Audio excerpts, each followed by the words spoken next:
Well, hello, everybody. We're on top of the hour, and I would suggest that we start without further ado. We have a rich menu, and I'm sure there'll be more people joining later. I'm Marcus Kummer. I'm the co-facilitator of the Dynamic Coalition Coordination Group. And today we have a webinar. It's the third in a series devoted to the theme capacity building in the digital age. The session description puts it quite succinctly and explains that digital technologies are transforming every aspect of our lives. There are tremendous opportunities, but there is also the danger that it will actually widen the digital divide, and hence the need for capacity building.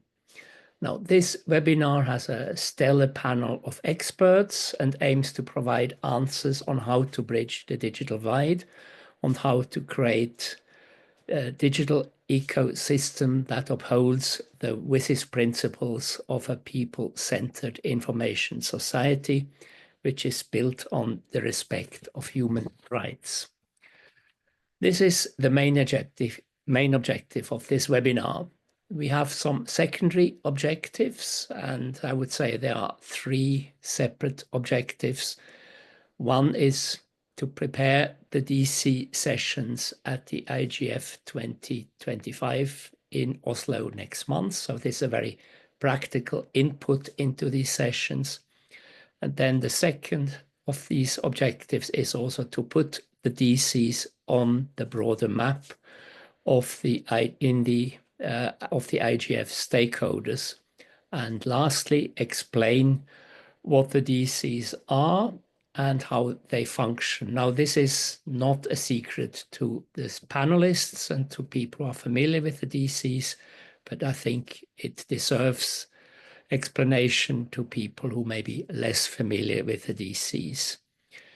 Now, the first of these secondary objectives is the DC sessions in Oslo. The DCs have 4 workshops and the main session, and this webinar will feed into these sessions. The second of these secondary objectives is explain what the DCs are, and I take that from the blur we have prepared for the DC main sessions. The DCs can be considered engines of innovation, dialogue, and community-driven research on some of the most pressing issues of internet governance. And that brings me to the third objective, explain how they work and how they function. And what are the DCs? They are a constituent part of the IGF ecosystem. They are bottom-up, self-organized, with a minimal set of common rules. And what makes them so different from other, shall we say, working groups in international organizations is they are not mandated from above, from a top authority. Like, for instance, the ITU has study groups, but they are authorized by the ITU Council, so they are mandated from above. The DCs are self-constituent from the bottom. They are bottom-up. The common rules are very minimal. So far, we have the so-called 4 O's, the 4 openness, open membership. Anyone who wants to be a member can be a member. We have open mailing lists, so they can be checked by anyone who wants to know what's happening. And we have open archives. And there's one obligation that all DCs have to provide an annual report. We're currently in the process of looking on how to enhance the accountability, and we are exploring whether to endorse or implement the Sao Paulo multi-stakeholder guidelines and take elements of these guidelines and make them also mandatory. But again, this is a bottom-up collective process. And we are in the process of looking into this. And I think I would like to ask you, Rajendra, before asking you to take it away, I would be amiss not commending you for putting this all together. And with the help of Roman sitting next to you, I take it you're in the IGF Secretariat today. And thank you to you both for putting this together and also then giving us maybe an outlook on the last webinar of the series. Over to you, Rajendra. Take it away, please. Thank you, Marcus, so much for the introduction and setting out the context of the webinars and the DCs. I think to all those joining, good morning, good afternoon, good evening, from whichever part of the world you're joining.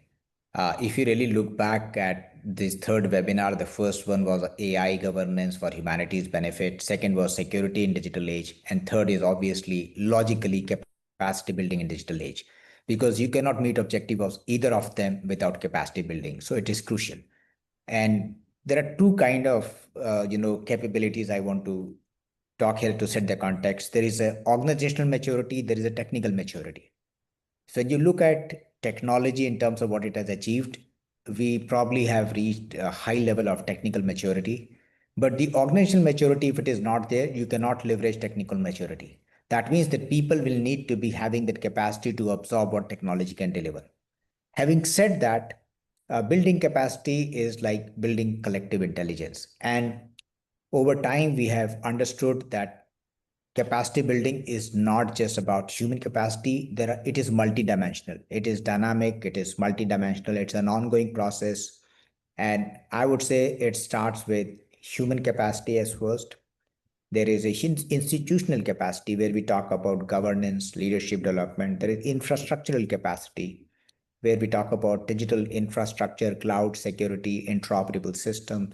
Then a very important part is the policy and regulatory capacity, because you got to also align to that. And then there is collaborative capacity. I think I would allude this to Andrea in one of our similar webinars. She made a very interesting point on collaboration, that collaboration is more important than money. And it is very right. And then last one and most important is innovation capacity. So just imagine, the kind of things we are going to discuss today in this webinar on capacity building and the kind of dimensions capacity brings to the table for all of us to understand. And as IGF, that is why I call it like a platform to discuss things comprehensively, holistically, and deep dive. We have an excellent panel today of global leaders, Avri Doria from SIG faculty and DC on Schools of Internet Governance, Wout de Natris, coordinator of Internet Standards, Security and Safety Coalition IS3C, Stephanie Perrin, President Digital Discretion, DC on Digital Financial Inclusion, Martin Waterman, DC IoT and board member of ICANN, Yuta Kroll, DC on Child Rights and Digital Ecosystem, Mohammed Shabir, IGF Dynamic Coalition Accessibility and Disability, and of course my colleague Roman from the IGF Secretariat, who is the main connector for making all these things possible. So I would start with Avri, with you to ask your views on this topic and what do you want to share to start with. And then eventually we'll go, when we complete the first panel, is to go back to the questions based on the discussions. Over to you, Avri. Thank you. Took me a second to find my unmute button. Thank you very much for that introduction, for introducing me. And I do want to step back and look first at, given what was said about capacity building, given that every document, the GDC, that we have, speaks about the importance of capacity building, to look at what do the dynamic coalitions have to do with capacity building. And I mean, going beyond, I coordinate the Dynamic Coalition on Schools and Internet Governance. It's easy to say, yes, we do schools. We go out and educate people. We look at how to form schools around the world, and therefore, of course, we're working on capacity building, whether it's in governance or the specific issues, human rights, or how to do policy for blockchain.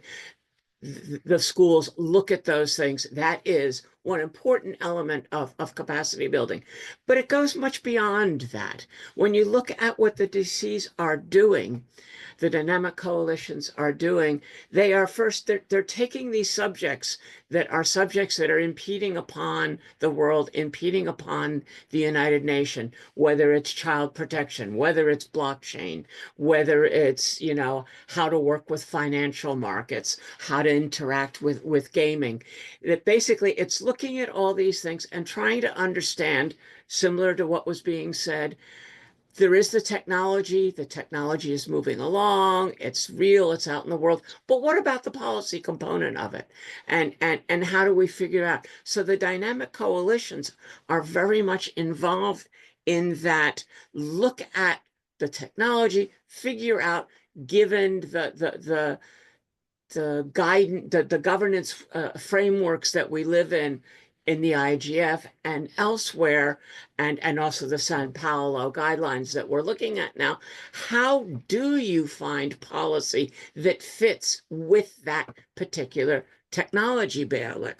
So that is an element. Each of the TCs, the DCs going down its particular route and understanding that. Then there's the next part of what the dynamic coalitions do, and you can look back on a long history of documents that they put out, on papers, on white papers, on, you know, webinars to talk about these things. So basically, each of those DCs, once they've gone through their process of figuring out how do we map, which is a big part of our capacity. Our capacity is, how do we build policy for all these things? How are we ready with policy for the next set of emergent technology?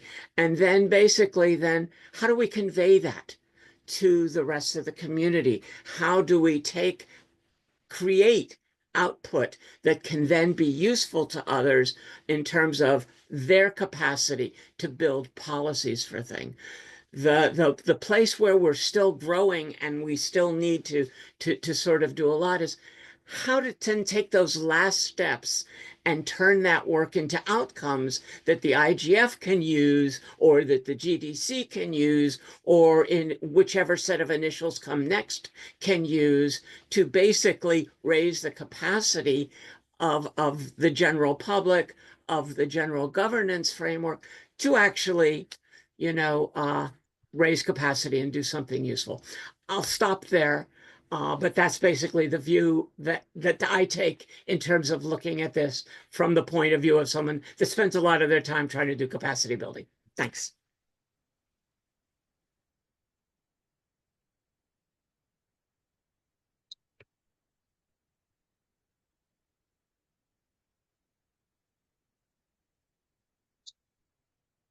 You're muted, Rajendra. Sorry about that. Sorry. So Avi, you have a wonderful capacity to, you know, get the right words at the right time. And what you said is interesting, is that we are contributing to the intellectual capacity of the entire ecosystem and not just one silo of it. Wonderful. And this brings me to you, Wout, given your important work on the internet standard, security and safety. How are we building capacity on that? And I know you have been doing work globally on this. Over to you. Yes, thank you, Rajendra, and also Roman, of course, and Marcus for the introduction. My name is Wout Naters van der Borgt, and I'm the coordinator of IS3T, as mentioned. And IS3T's shared goal is making online activity and interaction more secure and safer by achieving more widespread and rapid deployment of existing security-related internet standards and ICT best practices. Internet standards and ICT best practices are what makes the modern world tick.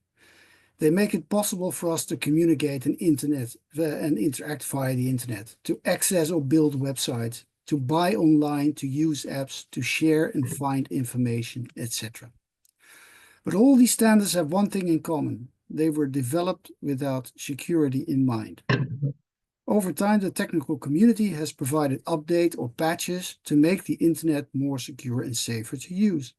But the voluntary nature of deploying these new standards, called DNSSEC or RPKI or the OWASP Top 10, etc., has led to a very slow uptake, leaving us all needlessly exposed to threats and crimes. There are many, many reasons for this, as described in my report setting the standard for the IGF in 2020, and I'll put the link in the chat in a moment. But one of them is that it's too technical a topic, and I've got a secret here to tell. It is not, and we need capacity building to bring that message across to policymakers, to politicians, etc., etc. In the past, IS3C has produced 3 reports and 2 toolkits providing recommendations and actions that bring online security and safety much closer. For example, an updated tertiary education cybersecurity curriculum. In current policy in IoT security, there are 442 different recommendations for industry from just 21 jurisdictions, and some are totally contradictory. But foremost, we found that governments hardly procure ICTs with cybersecurity in mind. So there's a whole world to win out there. And here is where capacity building kicks in. In 2010, when providing a training in South Africa for Afrinic, government representatives told me that where ICT services were concerned, it was sign here or you don't receive anything. And today they say the same to me. So nothing has changed. I also heard a government official very recently said we cannot procure internet standards as they are not written in governmental language. But the language is irrelevant. The standards are there.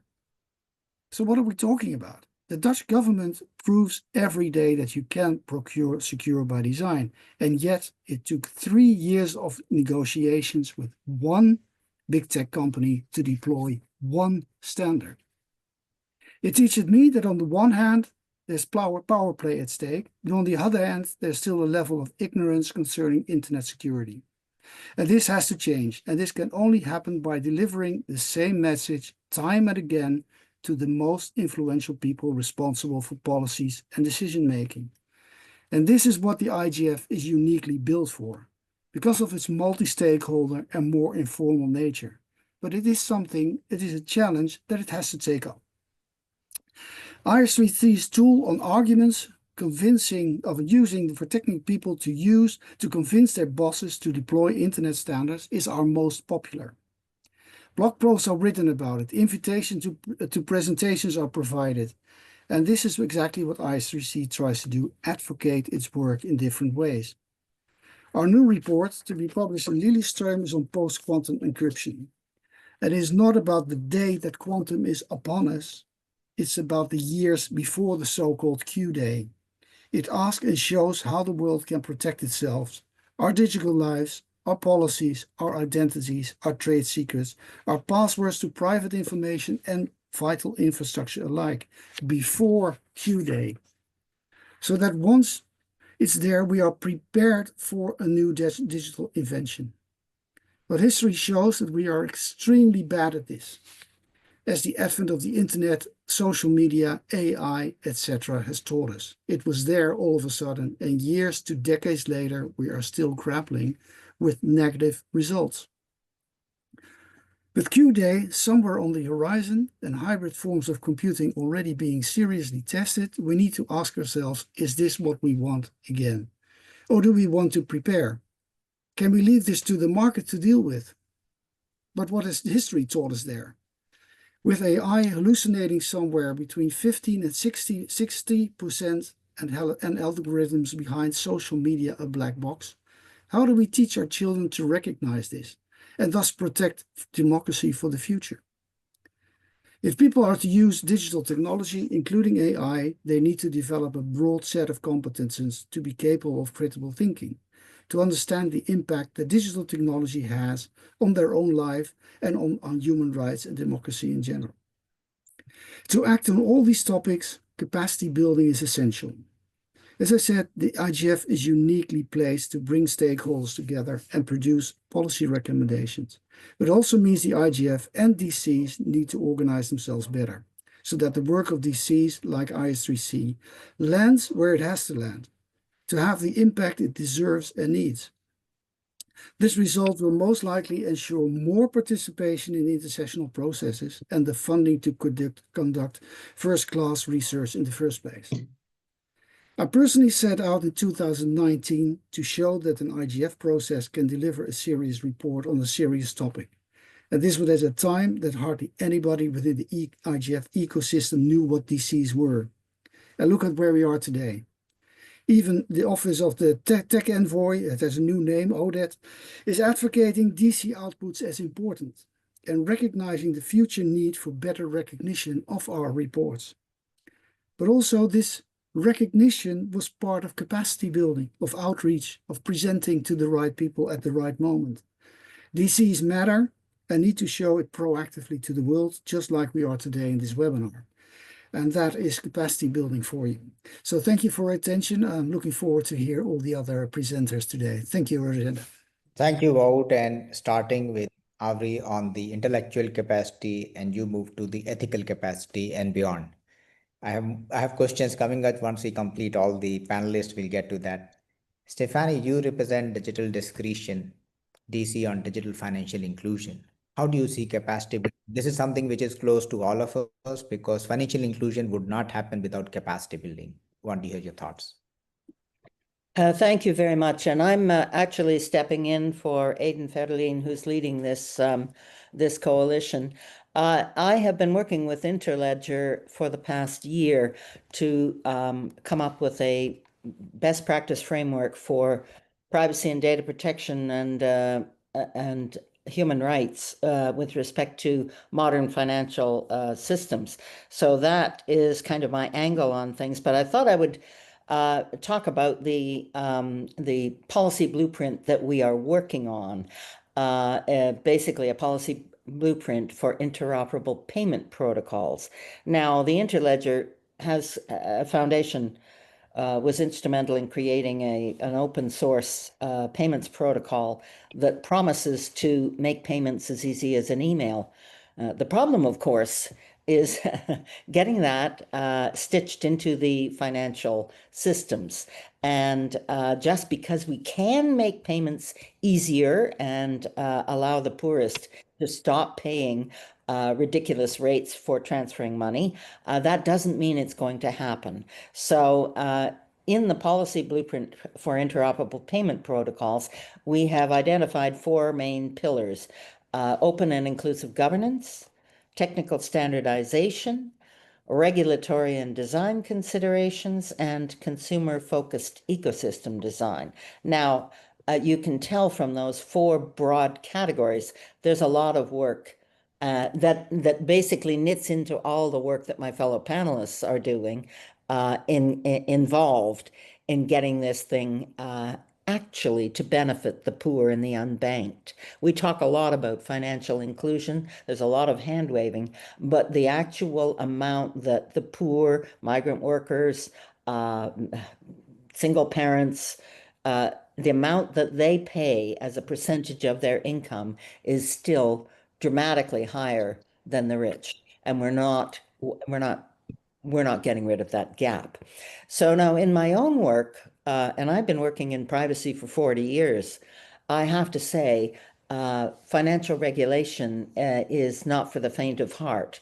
I have been trying to get data maps to try to do, to model human rights impact assessments. This information is not readily available, and we need it. If we are going to solve this gap between the rich and the poor, then people need to understand what needs to be done. We cannot depend on the banks, for instance, to take on the job of looking after the poor. I'm a former federal government worker. In my view, as a policy person, I see responsibilities for government everywhere. And I think that governments do need to step up and subsidize some of these risk assessments. Why? Because cybercrime is exploding. And I'm trying to protect privacy, data protection, the risk assessments that unnecessarily close people out of better banking, digital banking systems. They are going to be galloping in on us now that we have AI-enhanced cybersecurity issues. So this is one of the challenges that I see. We're hitting a wall in terms of capacity building. We're trying to get more transparency about the banking system. We're also trying to get better privacy about the data that is collected, but there will be a huge push to find out more about where money's going from A to B. And I'm a privacy advocate, but even my first priority when I'm banking is to make sure my money gets from A to B. On top of this, we have an absolute explosion of rival payment systems. People do not understand what a stable coin is. The President of the United States issues a crypto coin. Does anybody know what that is or how it works? We have many, many papers on digital currencies coming. Does anybody understand how a digital currency might work? And in the absence of any sort of international regulatory body that controls banking and payments, there is a growing risk, I would say, of national approaches to these things that might not interoperate. And I get back to the 4 key pillars of this paper. So capacity building in terms of getting people to understand banking, and it's taken me a year of work at Interledger talking with a bunch of payment experts with great technical capacity to try to understand this. There is a lack of transparency. I don't actually know who can take on the education role. We cannot foist that onto our payment systems at the same time as they face unprecedented cybersecurity threats from AI and impersonation. As a privacy person, you know, we warned for years, don't put your face out on the internet. Somebody else will get the facial recognition capacity. Don't put your voice out on the internet. But of course, everybody's voice is out there. Ours is probably out there right now. We now have bots that will do the work for the criminals. So as I say, there's a real challenge here. How much can a poor person who's working 3 jobs or a migrant worker who's, you know, an agricultural worker in Canada, how much can they understand about the payment system that sends money back home in order to make good choices in the absence of regulation? So these are the challenges. I think our goals is with this coalition is to get more people engaged. We can't talk about financial inclusion if we don't talk about the necessary mechanisms to make it real. Thank you, Stephanie. And I think you made this very important point of the knowledge capital here. You know, first we need to bridge that. So starting from the intellectual, ethical, and the knowledge. Now we have Mr. Martin, who is with DC IoT and also on the board of ICANN. Martin, how do you see this issue of capacity building crucial when we are talking of Internet of Things? Yes, thank you for this and the previous speakers also for highlighting a lot of important issues. I mean, if we want this one internet to serve all, stakeholders need to be aware, able to act and active. And the awareness is somewhere capacity building comes in, but also to make able is necessary, because all the things we know and all the things we do somewhere in the world may be needed somewhere else. I think the clear indication that the earlier speakers also gave, you've got something like a digital divide. How do we ensure that technologies needed can be deployed where they are needed? And trust. How can we ensure that this beautiful thing we call the internet that has so much opportunities doesn't become something to stay away from because you're afraid to be hurt, to lose your privacy, to lose your money, your assets. So there's a real task. Now, of course, there's not only criminals to work on new methods to get to us. It's of course, it's not only governments that should do the work. I think it's important that all stakeholders take their role. What we do see is that the internet ecosystem partners understand also the need for people to be aware. They're part of the chain. It's not just I can take care of the addresses in principle together with its ecosystem partners, but to use it safe, people, even users in the end, need to know that if somebody asks you to send the money, that think twice before you do. So it's a whole chain of things. How to know whether the email you receive is actually email from the people you expect to get them from. There's all kinds of standards that help distinguish this. So there's a lot of global knowledge. A lot of that is on offer via also online learning systems from trusted parties like Internet Society, ICANN, and others. There is the local also teachings in the schools for internet governance around the world. I dare say also in the regional IPF sessions, which are part of capacity building as I see it, because they also raise awareness in the region. And this is all because it's so important that this global understanding of what needs to be done, global understanding of how good looks like, is confronted with local needs, ensures that locally the knowledge is there to do something with it appropriate, to ensure it's implemented in the right way. The Dynamic Coalition for IoT has been working on a global understanding of global good practice. Now, this is not very detailed. It's about meaningful transparency, but not just a lot of information, but also information you can do something with, whether you're a user, whether you're a supplier, whether you're a government. The second element is user agency, that users do have an appropriate control, and this relates to the transparency as well. And the third thing is, of course, security, because if things are not secure, any abuse, any confusion, anything is possible. And last but not least, privacy, also from an IoT perspective, but I think that's broader. The more we enter a digitized society, the more it's possible to get a movie of our lives. You just ask AI, and they can produce it if they have access to all those resources. How would it be if that would not be possible? How would it be if we can trust that some of the things we do that are not desperately illegal or be done in some private and trusted setting? So my plea is for let's make sure that this global knowledge that we do have, that is getting more clearer every time, on the risks, on how to cope with it, is confronted with the local needs and ensures that there's enough local knowledge and access to knowledge to make sure that this is applied.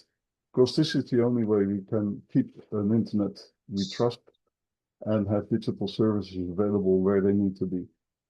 Examples again are the IGF regional events, the School for Internet Governance, the Global Forum for Cyber Expertise is doing local events on capacity building as well, and other initiatives take place.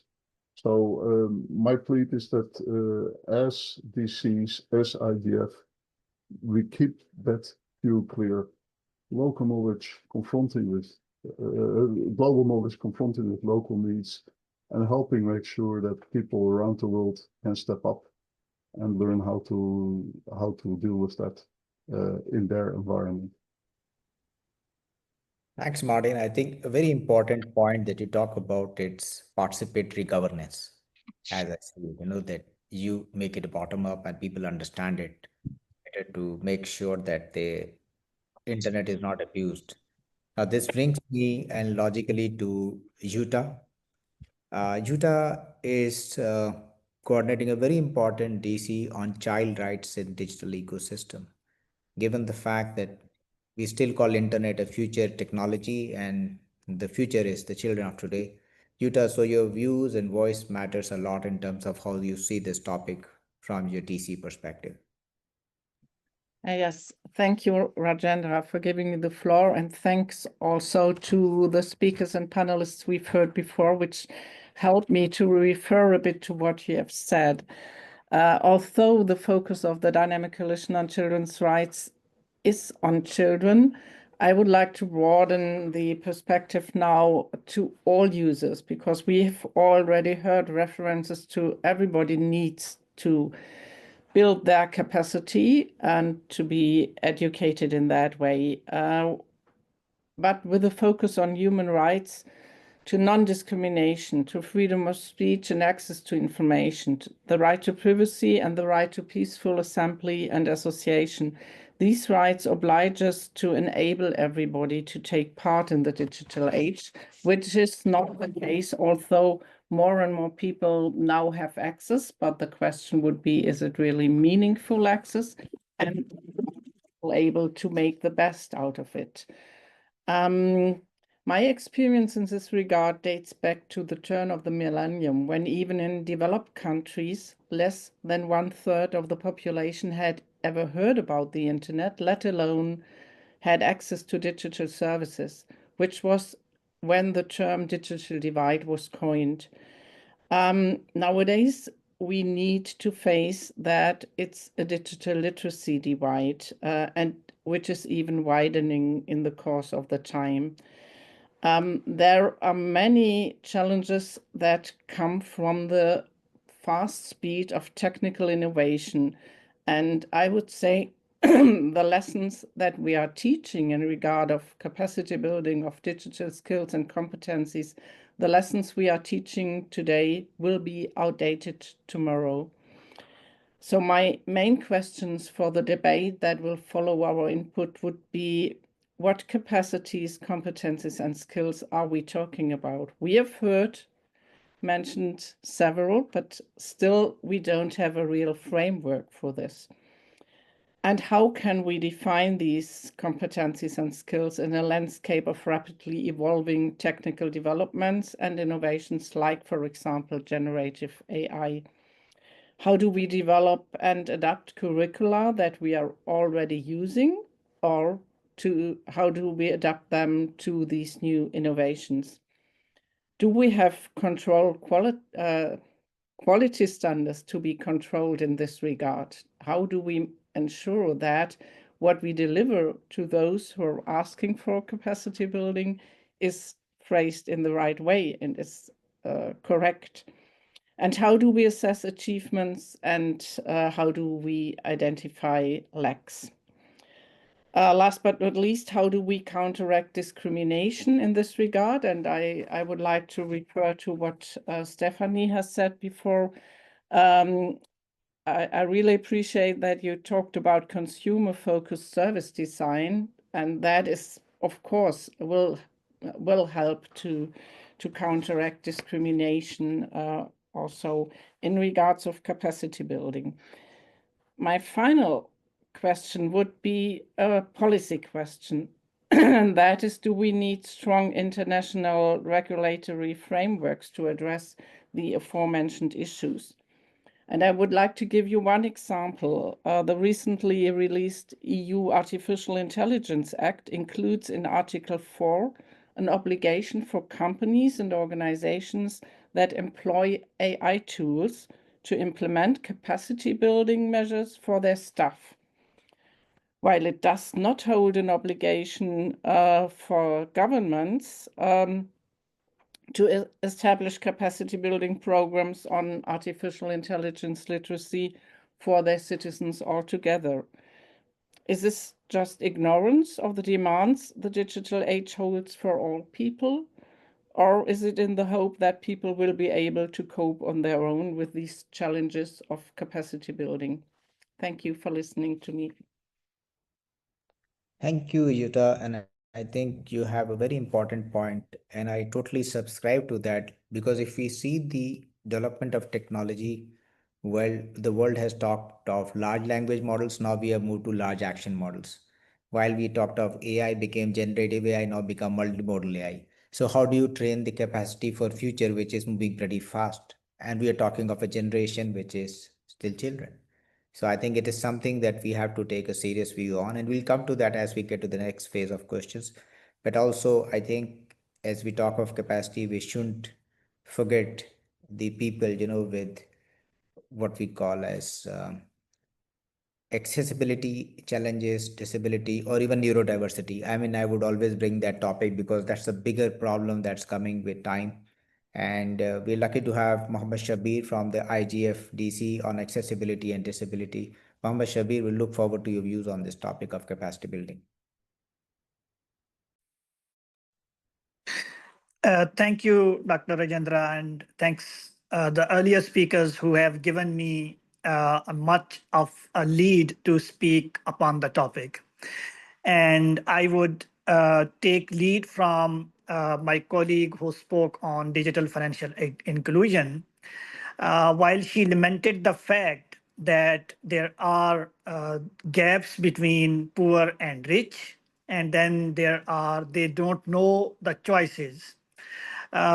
If you are not woken to the reality, I would give you one more thing. There are people who don't even have choices, or who don't even get choices in terms of financial inclusion. Whether they are earning or not, that's another question. But whether the financial system gives you the choices is the key thing. And as inclusive societies, what we all as human beings expect from the society is that humans should have choices. But there are countries, whereas in the developed world, things including technologies, policies, and technical capacities have risen to so much level that even persons with disabilities, a person with a vision impairment, would be working in a bank. In some of the developing parts, still there are areas where person with vision impairment would not be allowed to open an independent bank account, much less to talk about carrying a credit card, debit card, or using internet services. So this is the reality, and people with disabilities form about 1.2 or 3%, 1.2 or 3 billion of the total world's population. Some would call them the largest global minority. While the characteristics may differ, but the approaches that are there to deal with people with disabilities by different government institutions and organizations, they, by one way or the other, are similar. And the objective of the Dynamic Coalition on Accessibility and Disability is to build the capacity of not just the organizations, not just the institutions, not just the governments, but also the people with disabilities who, in some instances, may not even know what their rights are. And I understand this is a very huge task to take on to, but someone has to take that. And Dynamic Coalition on Accessibility and Disability, in its limited capacity, is trying to meet to this requirement and try to build this capacity. It is using two things in terms of the capacity building. One is the guidelines that the Internet Governance Forum uses to organize its meetings to make them accessible. At the second level, as the phrase goes, nothing about us without us, the Dynamic Coalition on Accessibility and Disability tries to bring people with disabilities to the IGF and participate in there. So in that context, what we try to do is we try to bring people with disabilities through the fellowships and the general grants of the Windsurf and Google LLC to make them participate in the actual discussions. And if we talk about capacities, there are a number of organizations and institutions that are participating in building capacity of persons with disabilities and also their own capacities. In the internet governance ecosystem, there are some organizations which are doing more, some are doing less, but we are slowly trying to build awareness amongst those organizations. To name a few, there is Asia Pacific Regional Internet Governance Forum that provides fellowships have a dedicated slot, including the persons with disabilities in making part of those discussions. Also, the Asia Pacific School on Internet Governance has carries the same provision as one fellowship slot is dedicated for people with disabilities. I have talked about the DCAD. Internet Society Board recently passed a resolution on making the organization itself accessible for people with disabilities. They are working on that. And I hope to have this capacity built amongst other organizations as well. If you or your organization were interested in building any kind of capacity for your organization, or if you are interested in building capacity for people with disabilities to make them aware of their own rights, you can contact info at igf-dcad.org. Myself or my co-coordinator will be in touch with you. I stop here. If there are any questions, we can address those. Thank you. Thank you, Mohammed Shabir. I think very important points, and all of us who have been involved with IGF know that one of the things has been connected, the unconnected. And again, there's another subset of those who are connected, but yet not capable of leveraging the opportunity internet offers. And you have very brilliantly put forth those points. And this brings me back to a very important question, being involved in drafting an education policy, and education remains a very good segue into building capacity. And I would want to throw this question to Martin, who's also on the board of ICANN. Martin, on one side, we have a challenge of almost like 2.6 billion people not yet connected to the internet. So we are losing a huge amount of economic opportunity we could offer those people. So that's one segment. But those who are already there, how do we create capacity for them through the education system? Well, thank you for asking the question. I didn't see it coming. Otherwise, I wouldn't have just swallowed that peanut. But it's a good point. I mean, it's great that the internet serves 2/3 of the world, but it doesn't serve the last third of the world yet. And we know that they'll need it. Now, the internet isn't only communication between people anymore. It's become much more. So fortunately, also some of that vast third can benefit from services like the tsunami warning system, which is internet-based and things like that. And these kind of applications are easy to offer. The other thing you see is that in developing, in the less advanced nations in terms of internet uptake, schemes are developed to introduce it via public libraries, other points, to come with initial access points. And the awareness that people need access is very true. That is very much recognized. It's been dealt with in different ways. Next to availability is also affordability. And you see that, for instance, in India, with everything said and done, one key factor is that access via mobile to internet is affordable there. It's cheap. In some African countries, you see it's really a challenge to get connected via video, not only because bandwidth is low, but also because costs are high. Now, so together we were addressing it. We also see it on the development agenda as an important part, next to clean water, food, that also access to information, being able to tap into the information society becomes a possibility. So I think the last thing, and where we contribute from an ICANN perspective, together with organizations like UNESCO, is the recognition that not everybody talks English or understands English or uses even Latin characters. So in that way, we also think it's important to facilitate using the internet in different languages and different characters. And that will help for people to get access. The internet itself is an excellent means to help in part of the capacity development. And you really need local actors that are well informed that may be trained by global players, by or participate in IGF, and take it to the regions to really make sure that it progresses.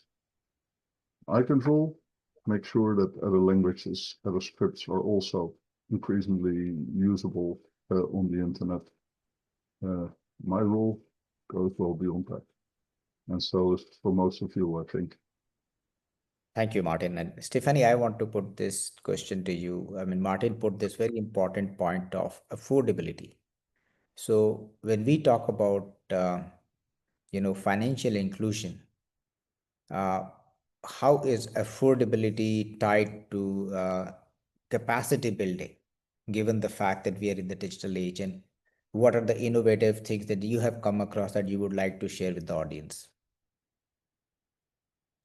Thank you. Well, many of the projects that the Interledger Foundation is funding are basically building community networks that provide low-cost banking services to people who are unbanked for various reasons, either because they lack the identity necessary. In some countries, migrant workers aren't allowed into the banking system, and then they're at the mercy of commercial financial payment services that gouge them, basically. They gouge them in many ways. They charge high fees, and they charge unrealistic conversion rates for funds transfer. Even within countries, we find that the lowest paid workers are often charged huge fees just to be paid. So these people lack protection. So there is a limit, I would think, to the amount of education you can produce at that level. They're poor. They may lack basic education to begin with. They're doing menial work. So you can't load it all on them. But I think it's incumbent on policymakers to become more aware of what they're actually doing to the poorest in their countries, whether they're citizens or not. And I think one of the reasons why the IGF is such a good avenue for coordination is to do the capacity building and raising awareness there. If we're serious about financial inclusion, then we have to figure out ways to include people. And we've done it at the technical level. This could be rolled out tomorrow. But who's going to take on the risk of serving the poor, who admittedly are higher risk than the rich? The rich and the known. So there is a risk there, and we need to determine who's going to take that risk, and who's going to help them, and who's going to educate basically everybody else in the system. I mean, I could go on and on. There are many ways to finance looking after the poor. You can start taxing the rich, for instance. But if you don't know what's happening, if you don't know people are paying 60% interest on payday loans, if you don't know that they're being charged 20% to transfer their money home to grandparents who are looking after their children, then your conscience is clear. So let's start where we can get some international coordination and develop a conscience on this, and then work our way out. Thanks. Very important. At this, Tiffany, I'll give you two examples that at least I know of from India. One is the Universal Service Obligation Fund. So, the telephony took off big time, in India. And given that we had at that time 1.3 billion people, what the government did is that 65% of our population lives in villages. Telephony is not going to be viable by private sectors. So they said, so when you take the urban circle license for a state, a portion of the money will go to the Universal Service Obligation Fund, what the money you pay to buy the spectrum, which will be used by the state's telecom provider to provide telephony at subsidized rate. So that was a very interesting, I would say, inclusive innovation where they said, you make money, part of the license fees go to the Universal Service Obligation Fund to provide broadband. The second was the CSR, the corporate social responsibility. So if you reach a certain threshold of a turnover as a private sector company, 2% of your profits have to be spent in CSR on a project you choose. So I think if you look at, I'm sure there are multiple examples of that, to do, but this is very good to say profit for a purpose. So make money, but make sure that people who are deprived, people who are not connected, they actually get to benefit out of that. Now, the points that you have raised logically take me to AVRI, the Schools of Internet Governance. I think I'm looking forward to AVRI's response on this as to how we are addressing the, I would say, complex challenge of capacity building. Doesn't seem to be so easy one.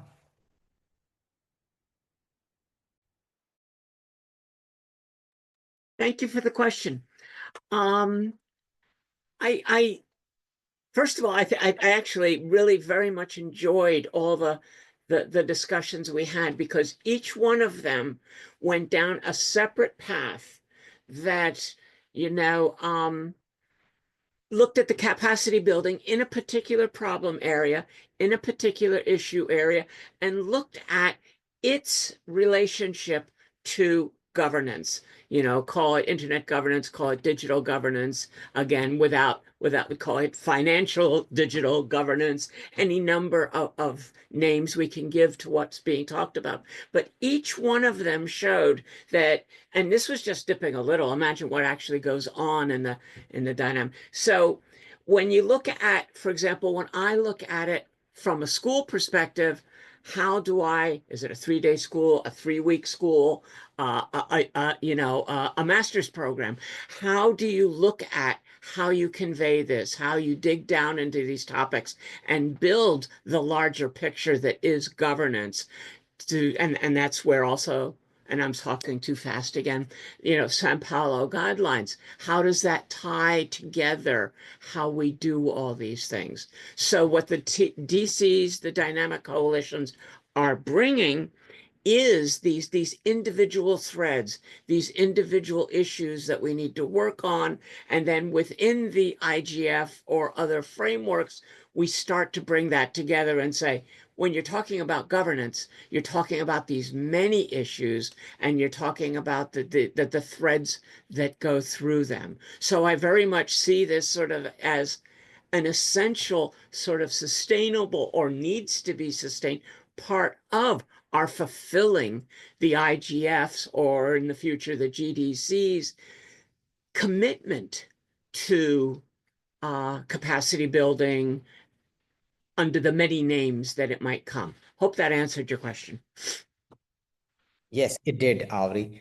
And I'm going back to Wout. Very important point he has raised, and I remember I was in a multilateral bodies interministerial roundtable, I think somewhere around 2010 or 11, and there were representatives of governments, including my government, and I told that most of the people who come from the bureaucracy would be here for 3 days, nod their head. When they go back to the country, they'll forget everything. So how do you train the bureaucracy? Should we have a crash course? And I think he pointed to a very important point about the language for policymakers, for internet governance, and for capacity building. So what do you think there is a scope for us to think about a crash course for bureaucracy or technocrats across countries on capacity building for policy and regulation? I'd want your views on that. Yes, thank you for that question, Rajendra. And if I'd answered to this, I would probably be a rich man by now. But unfortunately, that is not totally the case. But yes, I think there is a role. And as I said, the IGF has a lot of capacity, and that is to some extent unused at this point in time, because we do have the parliamentary track, we have a high level track, but our outcomes are the work that's going on all through the year presented there. And I can't tell you that answer because I've never been invited to present it. So I don't know if others are, but perhaps that makes it a more positive answer. But it starts with making people in these positions understand that we're not talking about a technical topic. Yes, deploying DNS security or RPKI, you need a technician to physically do that. But it's in the mindset of decision makers around the world, whether that happens or not. Do they understand that cybersecurity may not be their own organization's responsibility? In part, it is training your people, etc., but the rest is most likely outside of your organization. Because if I look at my own small company, there is no way that I am able to put in DNS security or have routing security or transport security, except perhaps building a secure website. That is something that I may be able to do myself if I train myself hard enough, but not if I use a platform that already exists.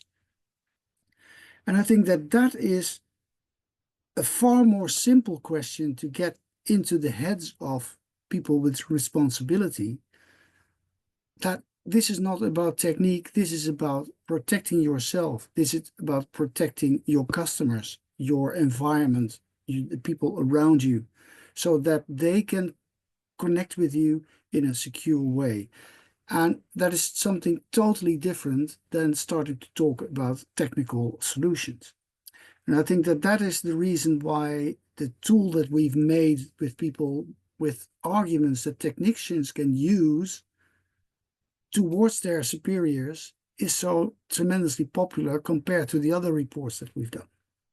Because they are provided with arguments. And I think that that is a sort of message that we have to start constructing together. It's a different narrative, and that makes it also most likely better understandable with people with a non-technical background, but who are in deciding positions.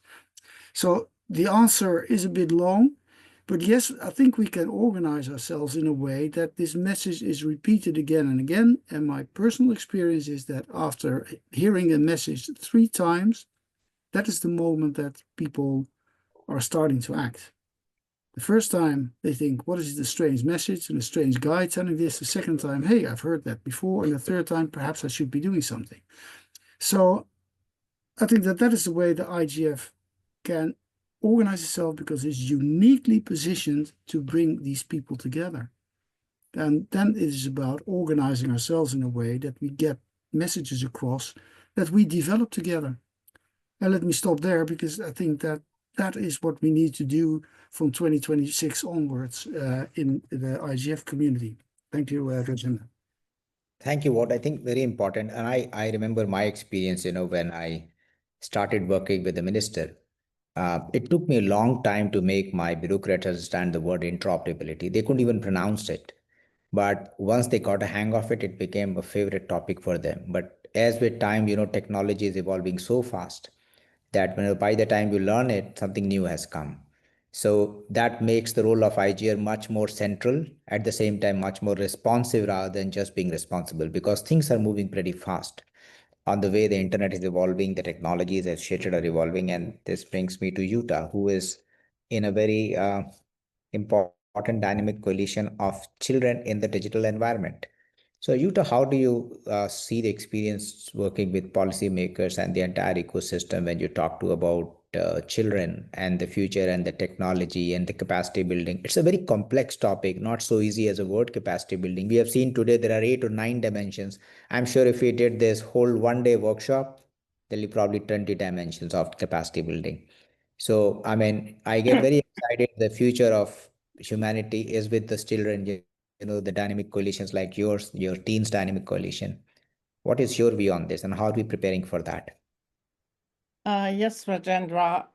When you, at the beginning of this session, you said that we should be talking about the young generation because they are the future, but referring to our debates with policymakers, we very often get the feeling that children's rights are something that is addressed when there is time for it, but not when it's necessary and urgent. So it's always put a little bit behind, and that's why we have to do really strong advocacy work in this regard, because of course it's right, children are the future, and we have to make sure that they will be able to benefit from the digital environment, and that means we need to build up their capacities as well. And going back to everyday life, I would say So there are those sorry, there is some intervention. Okay, so we see that there are so many benefits in everyday life when people are able to make use of digital services, but many of them are just not in the position. Say, given they have access to the internet, how do they know to make use of a service that provides them, for example, with current data on air pollution to adjust their everyday life to the needs that come out of that? If that's a bad situation of air pollution, probably they won't go out of the house. But how do they know to access this information, even though it might be provided by the administration? And there are many other situations where people would be able to benefit from these digital services, but they are just not able to know about that. They are just not able to access the information and then probably to process the information into their everyday life habits. And secondly, let me refer to what Wout has said before on the security of the digital services. We see that children especially, but also, for example, elderly people, people with disabilities, more and more rely on digital services. Even for educational matters, they are relying on digital services, for example, when they live in remote areas. But then, if these services are not provided in a secure and stable manner, if the infrastructure is not secure enough, then probably people will even be in a worse situation when they rely on having access to these services. So there is a strong connection between the security issues on the one hand and the reliance of the people on these services and their capacities to be able to deal with these services, to make the best out of it. So that is my plaidoyer. I'm pleading for more digital literacy training that is really related to people's everyday life, because that's also a lesson that we have learned. The better you can integrate what you learn into your everyday life, the easier it is to acquire these competencies. Thank you Thank so you. much, Yuta. Very well said. Mohammed Shabir, I come to you on the fact that as technologies transition from basic internet to artificial intelligence, and that too, they keep scaling up in terms of evolution. How do we prepare the people with disabilities or special abilities in this age of AI and machine learning?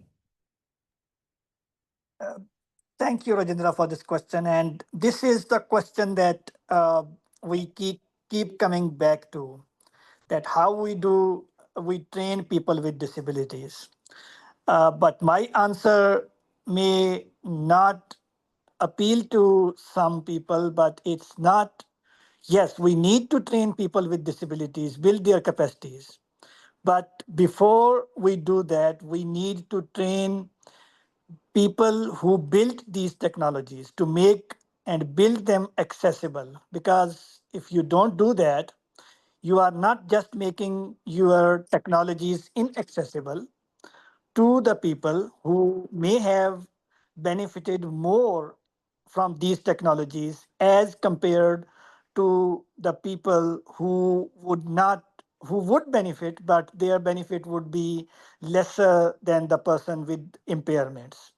Let me just give you an example to elaborate this point. For instance, the facility to transfer funds or pay bills from the access of your home or comfort of your home through using online portals is a facility for everyone.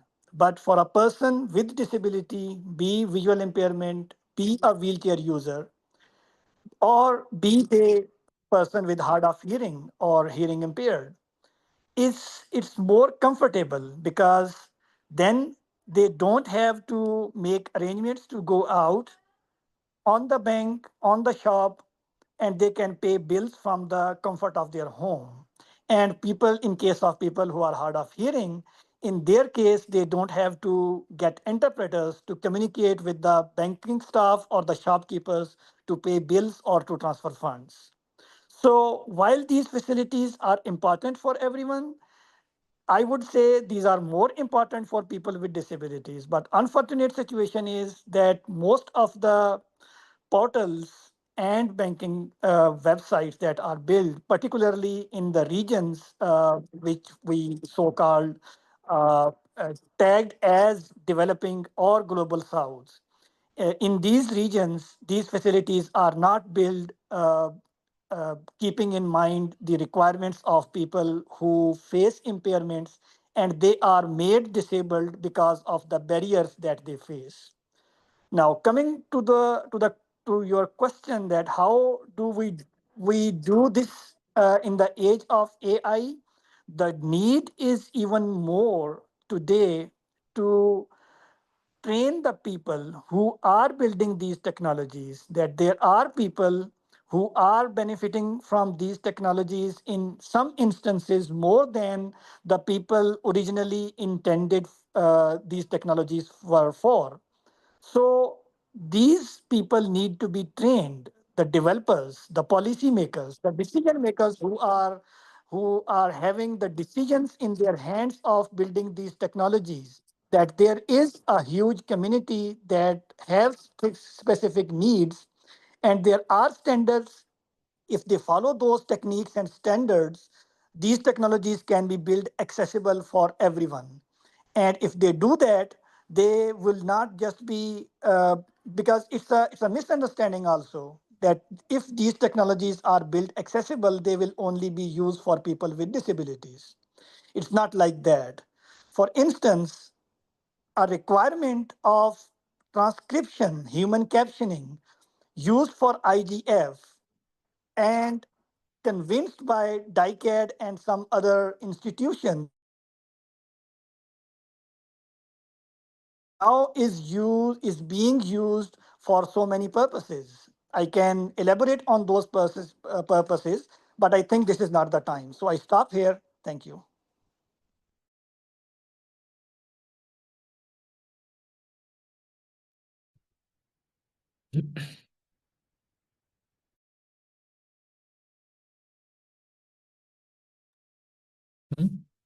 Yeah, thanks, Shabir. And very important points.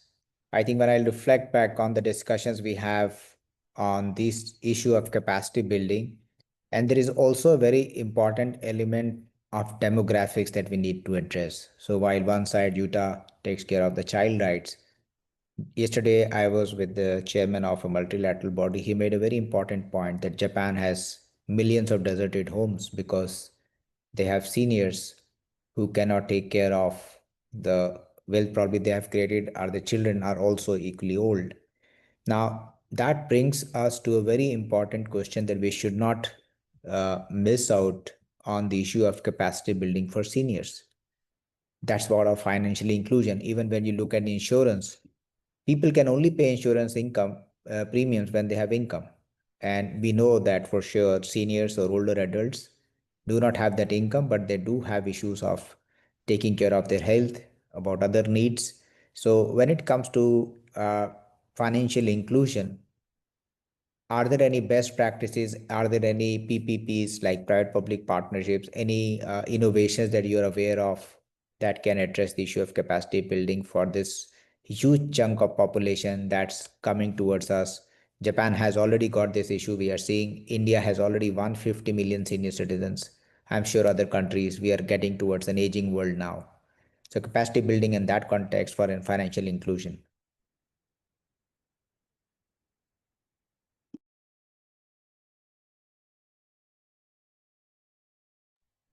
Stephanie, are you speaking? We can't hear you.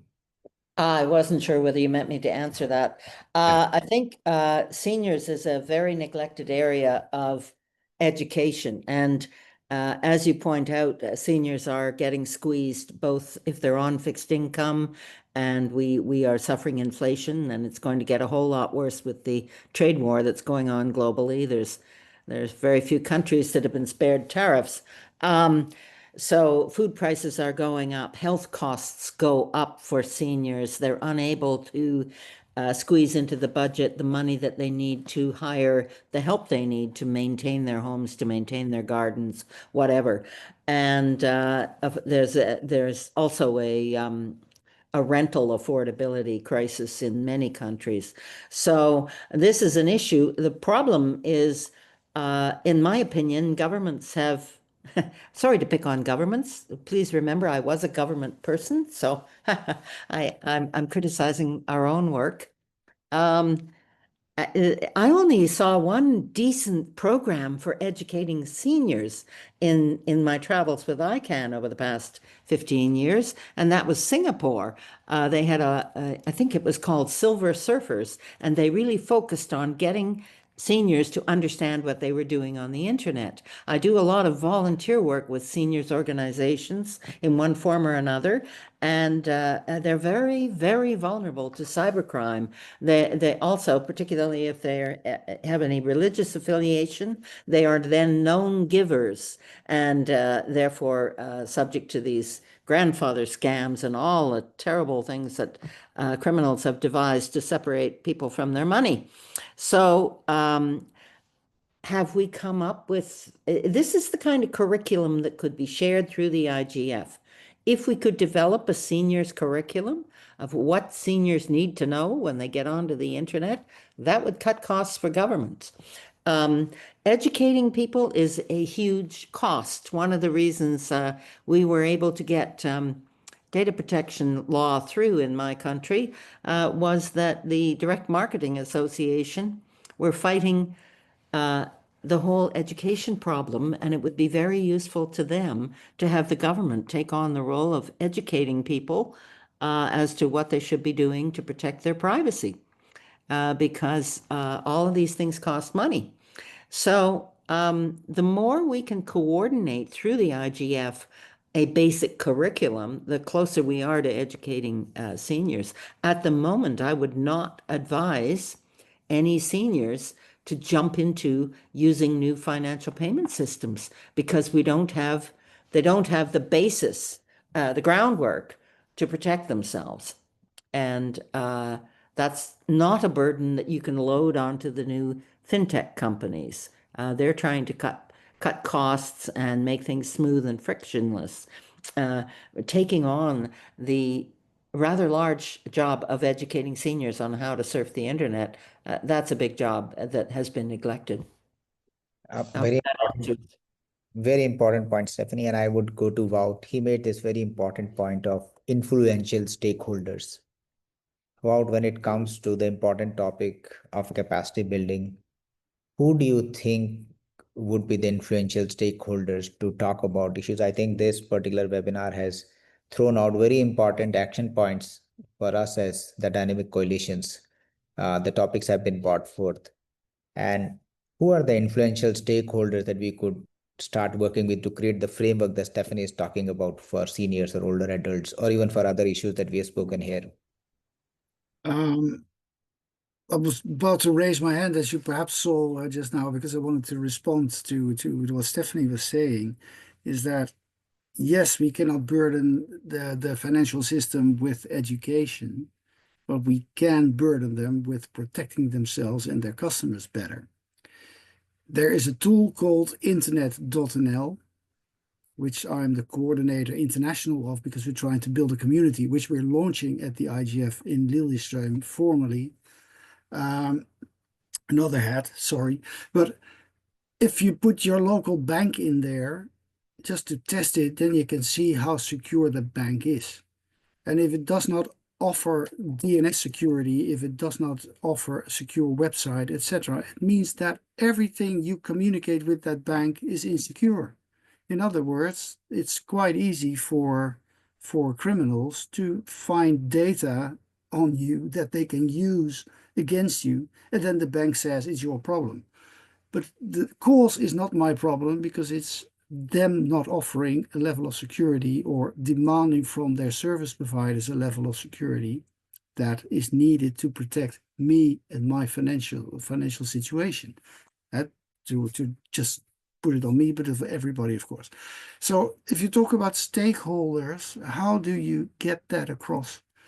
And in IS3C, we have been desperately trying to get regulators on the consumer side into the debate, to bring the consumer protection organizations into this debate.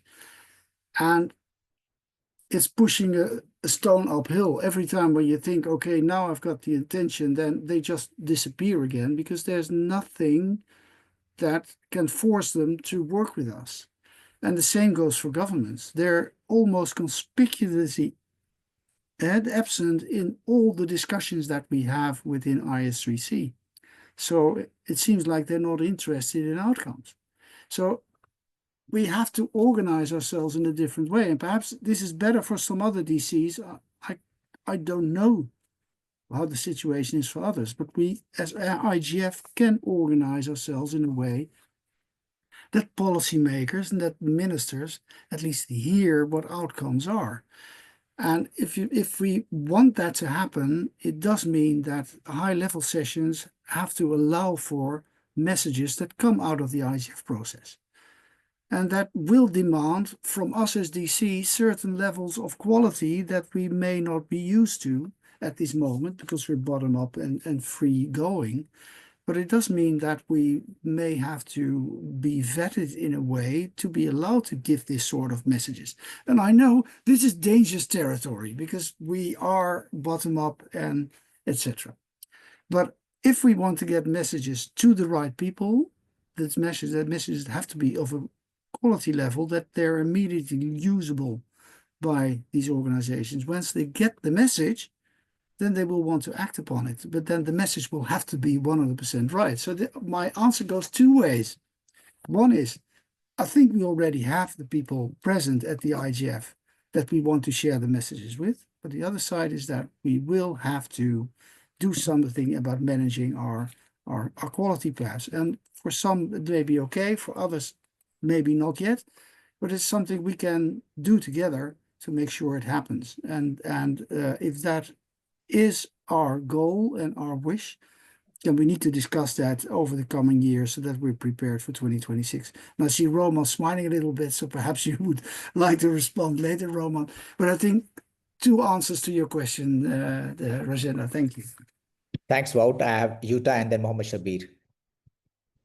Yes, thank you for giving me the floor again. I just wanted to pick up on the elderly people and the basic curriculum that Stephanie Perrine has mentioned. And in Germany, we have, as in many European countries, an aging population. We have more elderly people than we have young people in our countries.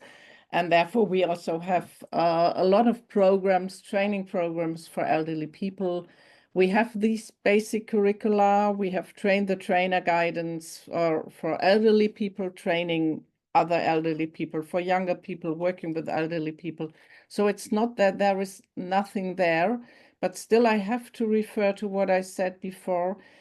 We have such a fast development in this area that once we have set up the curriculum, there is a new mobile payment service, for example. There is a next step of the app that I have been using for my banking account. And there we need to have the banking industry also on our side. They all have pushed, at least in Germany, for elderly people to set up their online banking account, to do all these things. So they have invested somehow, but that was also because it was in their own interest, because to close the local banking point for people so that they should only do online banking. So we need to take them into account for this, that they could not just offer the online service without training the people. And that is definitely an obligation that goes to the financial service, but to all the other areas as well. It's the administrative services from the community, from the government, that people need to be trained on to benefit on that. And in the moment, as was already written in the chat, it's mostly social service, civil society organizations, volunteers that are doing this job. And we don't have kind of a framework where these issues are addressed. Thank you. Mohammed Shabir. Thank you, Rajendra. Just quick intervention on the topics of seniors. As I more often than not say that disability is transgender, geography, and age.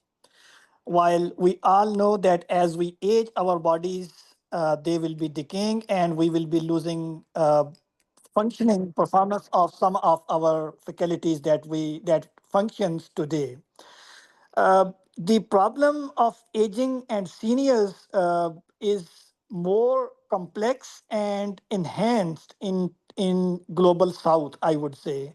As everyone was saying, the developed world, they have their own established systems to educate seniors. But in the global south, countries and even people themselves do not consider the aging factor and getting education of how to use devices in an accessible way. The technology enables. There are certain facilities which people, due to the lack of the information, they are unable to use that. For instance, a very senior person retired from a very senior level position, very educated one. When he was, we tell him that he can use the mobile and technology built in to read newspapers. It was a small thing, just using the magnifying and speech reading facilities, screen reading facilities on his mobile device. He was so happy that he started crying just because he did not knew earlier that the technology existed, that facility existed. He did not had the awareness and information how to use that technology for his benefit, because he had contracted an impairment at a later stage of his age, whereas in while he was using his facilities, he was not even considerate of whether he should be prepared for his next stage of the life or not. Thank you. Thanks, Shabir. And I think I always keep saying that in today's age, if you don't have the digital capability, it is a digital disability. That itself is a disability, not being digitally capable. And I think we have a lot of action items coming from this discussion. I see a very important point from Ramune, if I get your name pronounced right, that public libraries have an important role to play. And I've seen that in Colombia and Medellin, how it has changed the way that city, that country has changed. And this is a complex topic, and we have looked at so many ideas and frameworks as our action points going forward. I really thank you for a very engaging discussion. This is the first time we moved from webinar to a meeting, and a great support from the Secretariat and from you all to join us. I pass it over to my colleague Roman, who is doing the closing remarks, and thanks. Thank you very much, dear colleagues, dear audience, participants, speakers, moderator, our team who is behind it, our colleagues in the Secretariat. We believe it is an important step, and we continue this discussion in Norway. So we hope that all of you would be interested to be present there, either on site or online, and wish you good luck in all your endeavors, and see you next time on the next webinar. Thanks. Goodbye. Bye-bye. Bye, everyone. Bye, all. everyone. Thank you Bye-bye. all. Have a good Bye. day. Bye-bye. Thank you. Bye-bye. Well done, everyone. Bye.